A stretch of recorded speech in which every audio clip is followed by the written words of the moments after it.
नमस्कार, आप देख रहे हैं न्यूज़ फास्ट इंडिया 24। भारत के प्रधानमंत्री श्री नरेंद्र दामोदर दास मोदी ने वीडियो कॉन्फ्रेंस के माध्यम से अमृत भारत स्टेशन योजना के अंतर्गत 554 रेलवे स्टेशनों एवं 1500 से अधिक रेल फ्लाईओवर एवं रेल अंडरपास का राष्ट्रीय को समर्पित किया, जिसमें वीडियो कॉन्फ्रेंसिंग के माध्यम से शिलान्यास करते पुल के पूर्ण विकास कार्य में बख्तियारपुर विधानसभा विधायक प्रत्याशी संतोष यादव कार्यक्रम में शामिल हुए। सदा अग्रसर है।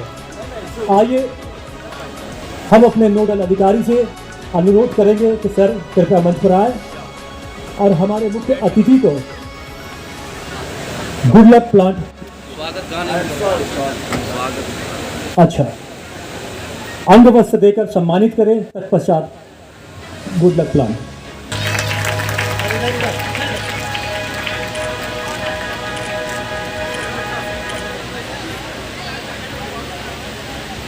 जोरदार तालियां से तालियां और जोर करनी चाहिए भाई। क्या है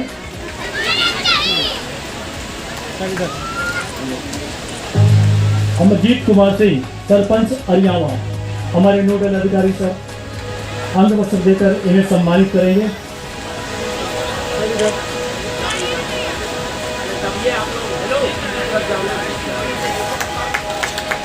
जोरदार तालियां बजती रहनी चाहिए।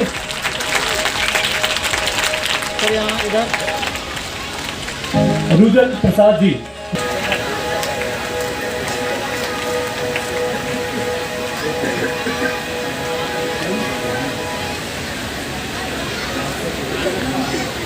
अभिषेक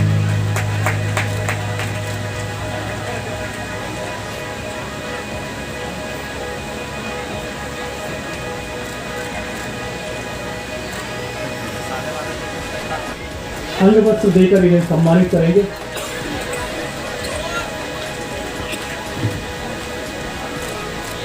देखिए सर इधर पोजीशन की ओर अपना कदम ले चलेंगे।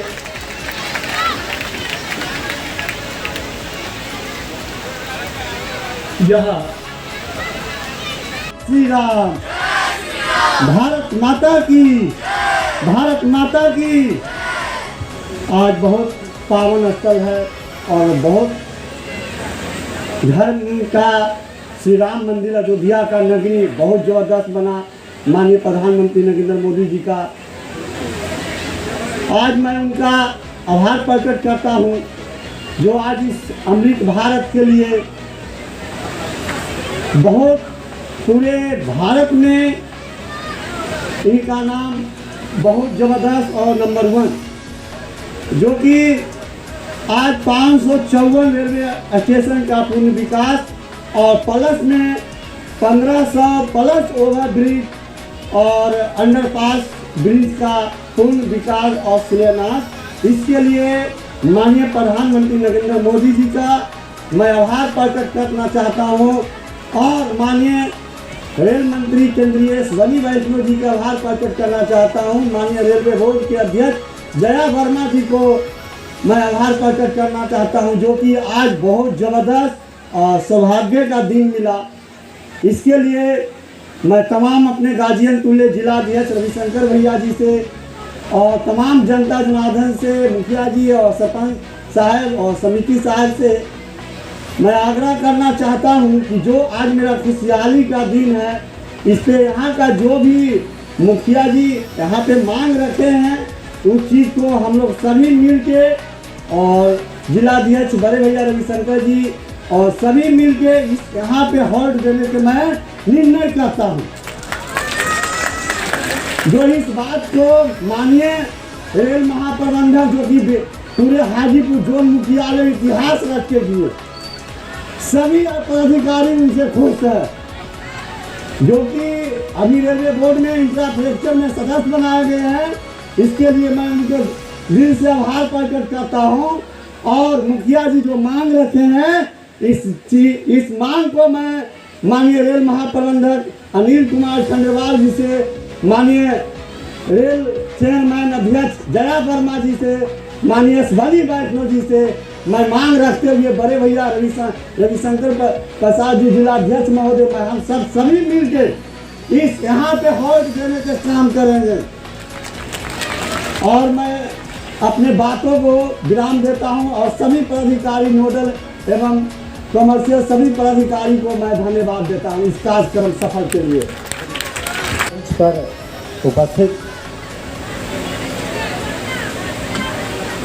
रेलवे के नोडल पदाधिकारी और इस मंच पर उपस्थित हमारे नगर नौसा मंडल के सम्मानित अध्यक्ष भाई अभिषेक भारती जी, यहाँ पे उपस्थित जदयू के प्रखंड अध्यक्ष भाई सम्मानित सतीश जी, यहाँ पे उपस्थित इस पंचायत के मुखिया जी, इस पंचायत के सरपंच हमारे साथी अमरनाथ जी, अमरजीत जी, यहाँ पे उपस्थित हमारे प्रदेश के भाई बीजेपी से जो हमारे आए हुए हैं सतीश जी, संतोष जी यादव जी, और यहाँ पे सम्मानित साथी बच्चे और हमारे इस क्षेत्र के सभी गार्जियन भाइयों मित्रों साथियों,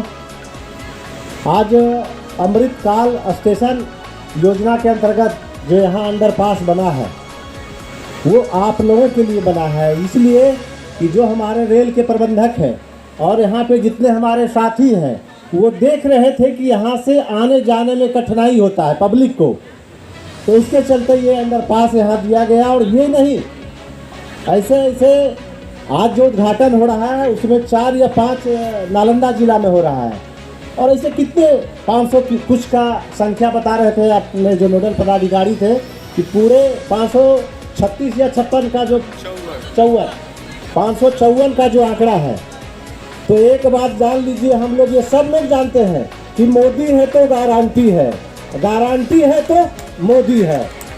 तो इसको मान के चलना है कि मोदी जी जो अपने जब 14 में प्रधानमंत्री बने थे और वो जो वादा किए थे वो वादा आज पूरा करके आपके बीच में दे रहे हैं, तभी हम लोग कहते हैं कि मोदी है तो गारंटी है। कुछ लोग आप लोगों को बरगलाना चाहेंगे कि इस सरकार में, अब तो बिहार में डबल इंजन की सरकार है, भारत सरकार भी हम ही लोगों का है और बिहार सरकार भी हम ही लोगों का है। तो साथियों, कुछ भी विकास की गाथा होगा तो इसी सरकार से होगा, मोदी है तो गारंटी है। हमारे कुछ साथी अभी यहाँ मांग रख रहे थे कि यहाँ पे ये आग्रह भी करते हैं रेल पदाधिकारी जी से जो यहाँ पे उपस्थित है कि भाई जो यहाँ का मांग है उस मांग को मेरे तरफ से भी आप वहाँ तक पहुँचाइए, और हमको भी रेल मंत्री जी से मिलना होगा तो हम भी लिखित रूप से देंगे। और ये वादा करते हैं कि मोदी है तो गारंटी है, यदि वहाँ तक पहुँच जाएगा तो ये भी बन जाएगा। है वहाँ तक मैसेज पहुँचना चाहिए, तो मैं आग्रह करता हूँ कि ये वहाँ पहुँचना चाहिए। और बहुत ज़्यादा समय नहीं है, बस एक ही शब्द कहेंगे कि लोगों के भटकाव में नहीं आना है, मोदी है तो गारंटी है। आने वाला समय में वही कमल छाप और तीर छाप आपको दिखेगा। जो इसके अलायंस पार्टनर है, बस इसको ध्यान में रखते हुए विकास चाहते हैं तो मोदी है तो गारंटी का मूल मंत्र लेके सबका साथ, सबका विकास, सबका विश्वास, यही मूल मंत्र के साथ आगे बढ़ते चलना है। थैंक यू, धन्यवाद, जय। नमस्कार। आज का ये कार्यक्रम नए भारत की नई कार्य संस्कृति का प्रतीक है। आज भारत जो करता है अभूतपूर्व स्पीड से करता है। आज भारत जो करता है अभूतपूर्व स्केल से करता है। आज के भारत ने छोटे छोटे सपने देखना छोड़ दिया। हम बड़े सपने देखते हैं और उन्हें पूरा करने के लिए दिन रात एक कर देते हैं। यही संकल्प इस विकसित भारत विकसित रेलवे कार्यक्रम में दिख रहा है।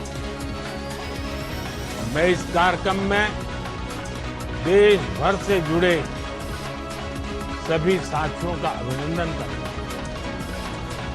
हमारे साथ 500 से अधिक रेलवे स्टेशनों और 1,500 से ज्यादा दूसरी जगहों से लाखों लोग जुड़े हैं।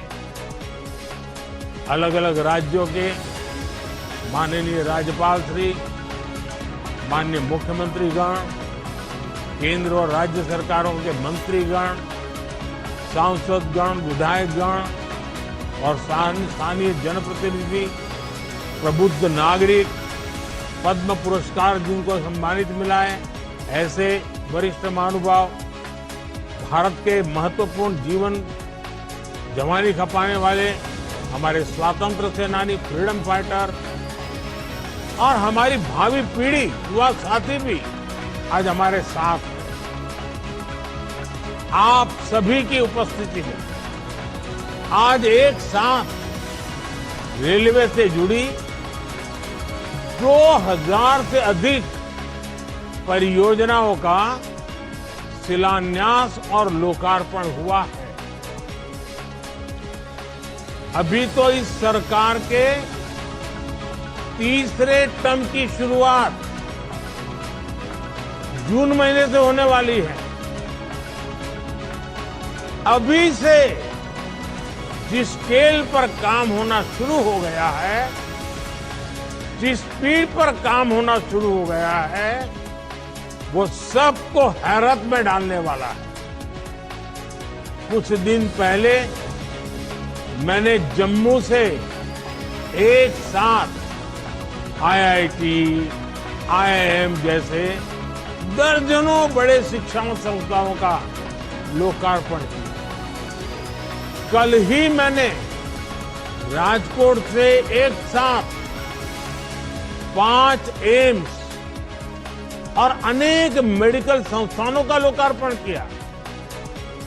और अब आज का ये कार्यक्रम है, आज 27 राज्यों के करीब 300 से अधिक जिलों में 550 से ज्यादा रेलवे स्टेशनों के कायाकल्प का शिलान्यास हुआ है।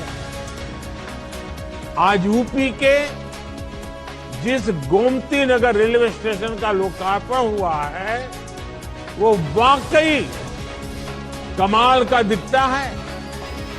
इसके अलावा आज 1500 से ज्यादा रोड, ओवरब्रिज, अंडरपास, इसकी परियोजनाएं भी इसमें शामिल है। 40,000 करोड़ रुपए की ये परियोजनाएं एक साथ जमीन पर उतर रही है। कुछ महीने पहले ही हमने अमृत भारत स्टेशन योजना की शुरुआत की थी। तब भी 500 से अधिक स्टेशन के आधुनिकीकरण पर काम शुरू हुआ। अब ये कार्यक्रम इसे और आगे बढ़ा रहा है। ये दिखाता है कि भारत की प्रगति की रेल किस गति से आगे बढ़ रही है। मैं देश के विभिन्न राज्यों को, वहां के सभी मेरे नागरिक भाई बहनों को अनेक अनेक शुभकामनाएं देता हूं। साथियों, मैं आज विशेष रूप से अपने युवा साथियों को बहुत बधाई देना चाहता हूं। मोदी जब विकसित भारत की बात करता है तो इसके सूत्रधार और सबसे बड़े लाभार्थी देश के युवा ही है। आज की इन परियोजनाओं से देश के लाखों नौजवानों को रोजगार और स्वरोजगार के नए अवसर मिलेंगे। आज रेलवे का जो ये कायाकल्प हो रहा है, ये उन साथियों को भी लाभ देगा जो स्कूल कॉलेज में पढ़ाई कर रहे हैं। ये कायाकल्प उनके भी बहुत काम आएगा जो 30-35 वर्षों से कम आयु के हैं।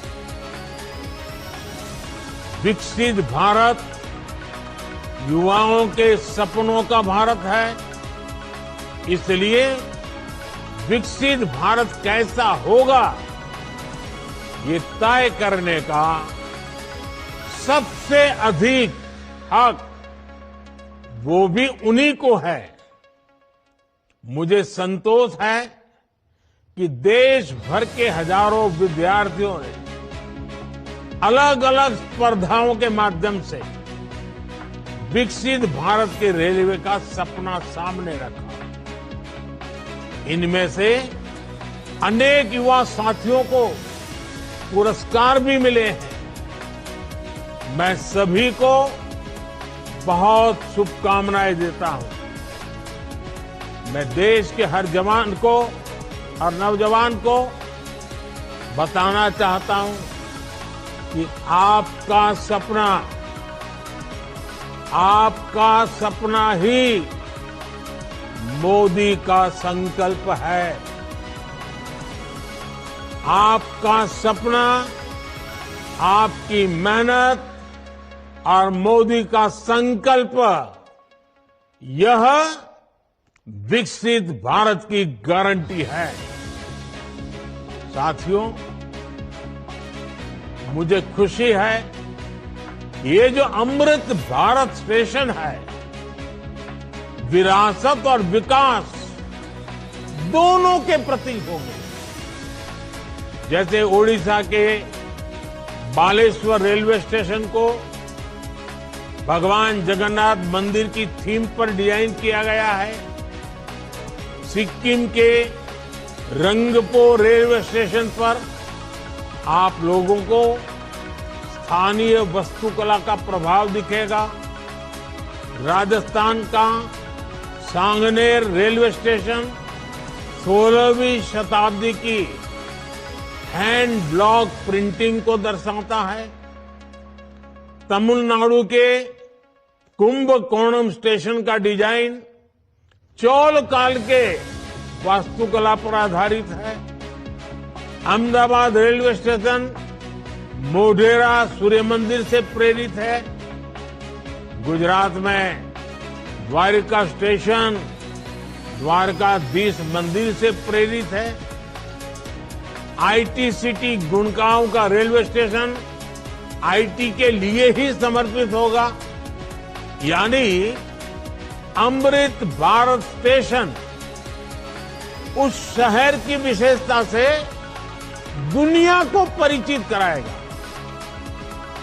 इन स्टेशनों के निर्माण में दिव्यांगों और बुजुर्गों उनकी सुविधा का भी विशेष ध्यान रखा गया है। साथियों, बीते 10 वर्षों में हम सभी ने एक नया भारत बनते देखा है और रेलवे में तो परिवर्तन साक्षात हम अपनी आंखों के सामने देख रहे हैं। जिन सुविधाओं की हमारे देश के लोग कल्पना किया करते थे, लोगों को लगता था कि काश भारत में ये होता तो। लेकिन आप देखिए, जो कभी आप कल्पना में सोचते थे, आज हम आंखों के सामने होता हुआ देख रहे हैं। एक दशक पहले तक वंदे भारत जैसी आधुनिक सेमी हाई स्पीड ट्रेन के बारे में कभी सोचा था, सुना था? किसी सरकार ने कभी बोला भी था? एक दशक पहले तक अमृत भारत जैसी आधुनिक ट्रेन की कल्पना बहुत मुश्किल थी। एक दशक पहले तक नमो भारत जैसी शानदार रेल सेवा के बारे में किसी ने कभी सोचा नहीं था। एक दशक पहले तक विश्वास ही नहीं हो पाता था कि भारतीय रेल का इतनी तेजी से बिजलीकरण होगा।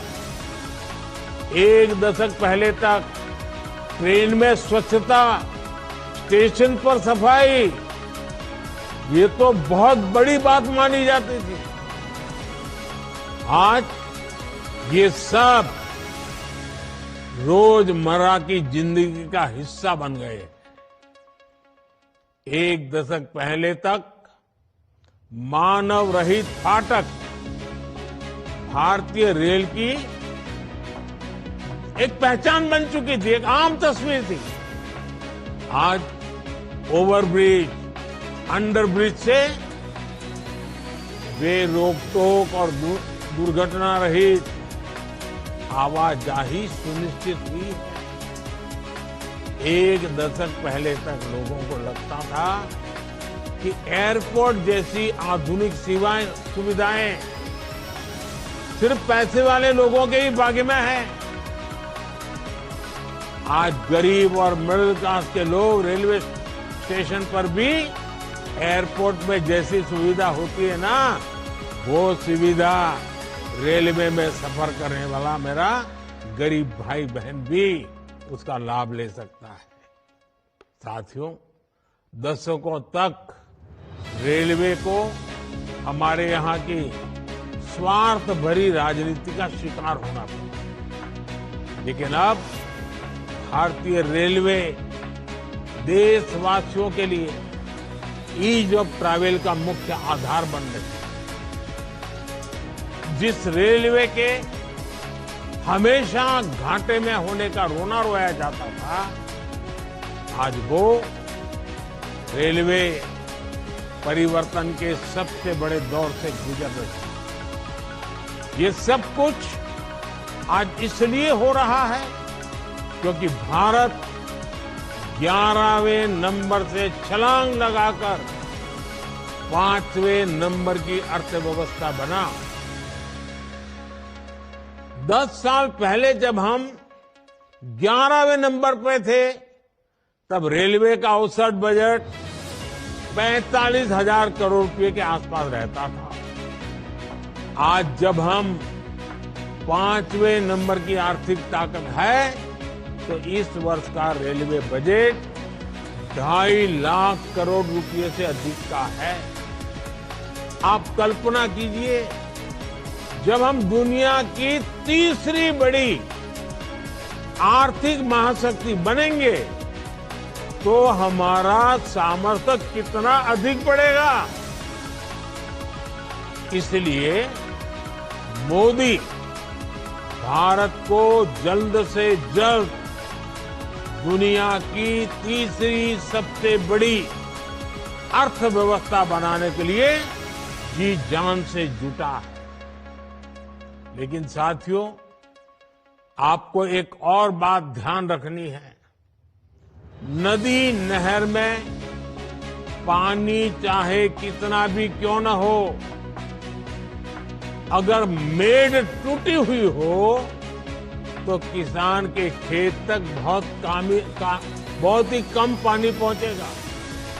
इसी तरह बजट चाहे कितना भी बड़ा हो, अगर घोटाले होते रहे, बेईमानी होती रहे, तो जमीन पर उस बजट का असर कभी नहीं दिखता। बीते 10 वर्षों में हमने बड़े बड़े घोटालों को, सरकारी पैसे की लूट को बचाया है। इसलिए बीते 10 वर्षों में नई रेलवे लाइन बिछाने की गति दोगुनी हो गई। आज जम्मू कश्मीर से लेकर नॉर्थ ईस्ट तक ऐसे स्थानों तक भी भारतीय रेल पहुंच रही है जहां लोगों ने कभी कल्पना भी नहीं की थी। ईमानदारी से काम हुआ, तभी 2,500 किलोमीटर से अधिक डेडिकेटेड फ्रेट कॉरिडोर का काम हुआ। यानी आपने टैक्स के रूप में, टिकट के रूप में जो पैसा दिया, उसकी पाई पाई आज रेल यात्रियों के हित में ही लग रही है। हर रेल टिकट पर भारत सरकार करीब करीब 50% डिस्काउंट देती है। साथियों, जैसे बैंक में जमा पैसे पर ब्याज मिलता है, वैसे ही इंफ्रास्ट्रक्चर पर लगी हर पाई से कमाई के नए साधन बनते हैं, नए रोजगार बनते हैं। जब नई रेल लाइन बिछती है तो मजदूर से लेकर इंजीनियर तक अनेक लोगों को रोजगार मिलता है। सीमेंट, स्टील, ट्रांसपोर्ट जैसे अनेक उद्योगों, दुकानों में नई नौकरियों की संभावनाएं बनती हैं। यानी आज जो ये लाखों करोड़ रुपए का निवेश हो रहा है, ये हजारों प्रकार के रोजगार की गारंटी भी है। जब स्टेशन बड़े और आधुनिक होंगे, ज्यादा ट्रेनें रुकेगी, ज्यादा लोग आएंगे, तो आसपास रेहड़ी पटरी वालों को भी इससे फायदा होगा। हमारी रेल छोटे किसानों, छोटे कारीगरों, हमारे विश्वकर्मा साथियों के उत्पादों को बढ़ावा देने वाली है। इसके लिए वन स्टेशन वन प्रोडक्ट योजना के तहत स्टेशन पर विशेष दुकानें बनाई गई है। हम रेलवे स्टेशनों पर हजारों स्टॉल लगाकर उनके उत्पाद बेचने में भी मदद कर रहे हैं। साथियों, भारतीय रेल यात्री सुविधा ही नहीं है, बल्कि देश की खेती और औद्योगिक प्रगति का भी सबसे बड़ा वाहक है। रेल की गति तेज होगी तो समय बचेगा। इससे दूध, मछली, फल, सब्जी ऐसे अनेक उत्पादन तेजी से मार्केट पहुंच पाएंगे। इसमें उद्योगों की लागत भी कम होगी। इससे मेक इन इंडिया को, आत्मनिर्भर भारत अभियान को गति मिलेगी। आज पूरी दुनिया में भारत को निवेश के लिए सबसे आकर्षक माना जा रहा है। इसका एक बड़ा कारण ये आधुनिक इंफ्रास्ट्रक्चर भी है। आने वाले 5 वर्षों में जब ये हजारों स्टेशन आधुनिक हो जाएंगे, भारतीय रेल की क्षमता बढ़ जाएगी, तो निवेश की एक और बहुत बड़ी क्रांति आएगी। भारतीय रेल को अपने कायाकल्प के इस अभियान के लिए मैं एक बार फिर अनेक अनेक शुभकामनाएं देता हूं और सभी देशवासियों को भी एक साथ इतना बड़ा कार्यक्रम का हिस्सा बनना, एक ही कार्यक्रम में लाखों लोगों का जुड़ना, सभी आदरणीय मुख्यमंत्रियों का समय निकालना, गवर्नर जी का समय मिलना, ये अपने आप में आज का ये कार्यक्रम शायद हिंदुस्तान में एक अनेक प्रकार की नई संस्कृति को लेकर के आया है। मैं मानता हूं ये रचना बहुत ही उत्तम प्रकार की आज के कार्यक्रम में रचना बनी है। आगे भी हम इसी प्रकार से समय का सर्वाधिक अच्छा उपयोग करते हुए विकास की गति को एक साथ चारों दिशाओं में तेजी लाएंगे, ये आज हमने देख लिया है। आपको भी मेरी बहुत बहुत शुभकामनाएं हैं। बहुत बहुत धन्यवाद।